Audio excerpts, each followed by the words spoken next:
Сайн байна уу? Янчмаа байна. Та бүхэндээ би химичтийн талаар хэлж өгье гэж бодсон юм.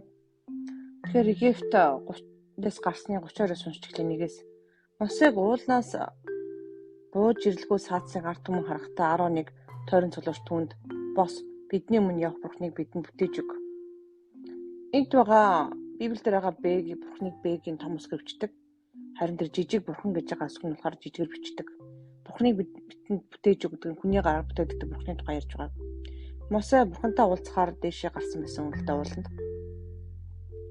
Тэр учир нь биднийг Египтийн нутгаас гаргасан хүн болох энэ Мосед юу тохиолсон бид мэдэхгүй байна гэж хэлв. Тэгтээ маш агуу гайхамшгуудыг харж эзэн бурхан юунд гэсэн мэдсээр бэжэж одоо энэ хүмүүс ингэж хэлж байгаа. Аран тэдэнд эхнэр хөвгүүд октийнхоо чихэнд байгаа алтан эмгүүдийг тайлж надад авчир гэв. Бүх ард түмэн чихнээсээ алтан эмгүүд тайлж аранд авчрав.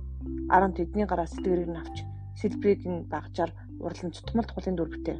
Тэд Израильчуудаа энэ бол та нарыг Египтээс нутгаас гаргасан та нарын бурхан юм гэцгээв. Энэ бурхан жижигэр бичсэн байгаа шүү.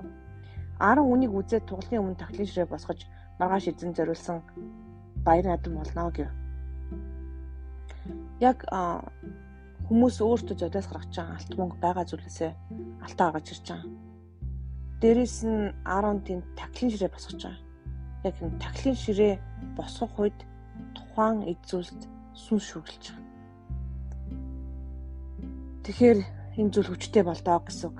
Зүгээр нэг алтаар хийсэн тугал биш сүнслэг эд зүйлс болж хувирж байгаа. Тиймээс дараа өдөр нь тэд эртлэн босч тал тахлыг өргөж эвийн тахлуудыг авчрав. Ард түмэн мэдэж суухаар суудгаж тоолож натгаар босцгоо. Эзэн Мосе доошо буу учир нь Египт газраас чиний гаргасан ард түмэн чинь өөртөө завхруулжээ. Миний дэдэн тушаасан замаас тэд хурдан эргэжээ. Тэд өөрсдөө тутмал тугал бүтээж түүнд мөргөж түүнд тахил өргөөд Израильчуудаа энэ бол та нарыг Египтээс нутгаас гаргасан та нарын бурхан юм гэцгэж байна гэв. Эзэн Мосед би энэ ард түмнийг гардаг үзэгтэн тэд зөрүүд ард түмэн байна. Одоо миний ур хөлн тэдний эсрэг шатаж би тэднийг устгах учраас намайг орх. Би чамайг агуу үндэстэн болгоно гэж альтав. Гэвч Мосе эзнээс гууж байгаа. Эзнээс гууж эзэн минь та агуу гүйж өчрөх матраар Египтийн нутгаас гаргасан өөрийнхөө ард түмний эсрэг таны ур хөлн яагаад шатна вэ гэдэл. Энийг ууланд алж газрын өсөөс устгахын тулд тэр тэднийг хорон муу санаагаар гаргасан юм гэж Египтчүүд яагаад ярих ёстой вэ гэж хэлнэ. Ингээд уур хөлнгээс өршөөгөөч гэд эзэн үнэхээр өөрийн зарц Авраамда болон бусад хүмүүст Исаак Израилийг санаач гэдэл. Өмнөх бүх зүйлийг яриад өрөөд мань санаач гэж хэлсээр байгаад ямар ч гэсэн эзний уруулыг багасгаж байгаа. Ингээд эзэн санаагаа өөрчилж байгаа. Тиймээс эзэн өөрийн ард түмэн дээр буулган гэсэн айлцсан хөнөөл санаагаа өөрчилж байгаа. 14 дээр. Тэр үнэхээр Мосе эзэнтэй маш гайхамшигтай харилцаатай байсан бөгөөд уур хилэнгийн хүртэл эзний санаа бодлыг хүртэл өөрчлөхөр залбирч чадчих байгаа. Ярьж чадчих байгаа. Ингээд энд нөгөө гэрчлийн 2 хавтан Иесус босоод өгөөд буулгасан байхад тэрийг суулган дээр хөвдөөд энэ шитгэлээс олж зөндөө хүмүүс хүч байгаа юм л та. Тэгэхээр асуулт байна. Эдгээр алт мөнгөөр ямар ч дүр төрх бүтээж болох байсан. Ягаад буул буюу бух байсан бэ? Ягаад бух байсан бэ? Египтэд шүтэж байсан тэр бурхан уу? Бидний гэрэг хийн бусдын бурхан арталт нь маш том сүнслэг сүч байдаг. Бухыг дахин шүтэх, бухын ивэр, бухын зүйлүүд хийх, дотор нь хүн шатаах гэдэл маш асуудал аюултай зүйлүүд хийдэг байсан гэсэн үг. Шатаа тахилаар ч гэсэн хүмүүсийг өргөдөг байсан. Айхтар зүйл. Тэр бид хиймэл тахил шүтээ нэгдэг өргөх үед бурхны уур хилэн өргөдөг нэгдүгээрх нь. Хоёрдугаарт нь түүний ард дандаа бузар сонсод байдаг. Тоохгүй өнгөрч өрөөсөө болохгүй. Маш жижиг сажиг зүйлүүд хүртэл ардаа бузар сонс шүглсэн баг, шүн сүглээгүй баг шал өөр зүйл шүү. Жишээлбэл зарим лав нар зүгээр л ном уншдаг.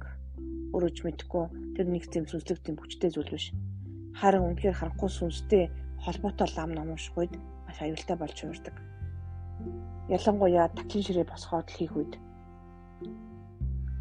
бүх бодис сонстой холбоотой зүйлүүдэд тахлын ширээ босгодог байгаа. Харин бид итгэгч нар тахлын ширээнийхээ асуудлыг тахлын ширээний тухайч ойлголтыг биднээс нууж мартагдуулсан байдаг. Би танарт гэрийн даалгавар өгөх гэж байна. Библиэлд байгаа тахлын ширээний тухай уншаарай. Тэгээд бодит хүчтэй төгсгсөн үргэл тахлын ширээ босгосон тохиолдолд бүгдэнд нь эзний мөнгө биш ёстой. Тэгээд харанхуй тэр сүнслэг хүчийг бас зайлуулах ёстой гэсэн. За одоо хамтдаа залбирая. Эзэн минь ээ, би үнэхээр таны эсрэг гэмт хэрэг үлдэж, таныг үнэхээр эсрэг хийж химэл дахиж танд бүргэж байсан бол уучлаарай миний өвөг дээсч гисэн. Тэр сүнсэнд өргөжсэн бүх тэр өргөл тахлуудаасаа би гимшиж байна. Эзэн минь та бүрэн уучлал цэвэрлэж өгөөч. Үүнтэй холбоотой ямар нэгэн гэрээ хэлцүүлэг бүгдийг туцалж өгөөч. Назар Есүс нэрээр тэр тахилтай мөргөж байсаас үлдсэн янз бүрийн сүнслэг зүйлүүдийг бол бүгдийг цэвэрлэж өгөөч. Бүх тэр харанхуй сүнсүүдийг надаас зайлуулж өгөөч. Назар Есүс нэрээр харанхуй сүнсүүдийг зайл. Назар Есүс нэрээр. Тухайн хүн эзэмнээ та намайг хурганы цусаар хувчиж цэвэрлсэн, угаад цэвэрлсэн. Босор сүнс надад энд байхаа ямар ч эрх мэдэл байхгүй та нар зайл гэж хөөх хэрэгтэй. Тэрээсээ янз бүрийн тэр тахилын эзүүс байгаа бол тэрийгээ та нар болж өгвөл тэр гандан хэд нөгдөг нь шатаад гсэн ч яад гсэн ч ямар ч л байсан тэр бүх зүйлээ зайлуулах хэрэгтэй гэсэн. Назар Есүс Христосийн нэрээр залбирлаа. Эзэн бурхан танд мэрэгүү ухаан өгөх болтугай. Тэг бити айгараа, өнөөс бити айгараа. Эзэн бурхан таныг бүрэн хамгаална. Өнөөс таныг бүрэн хамгаална. Иесуст итгэрэй. Иесус бол амьд. Дээдийн дээд. Бүгдээс хүчтэй.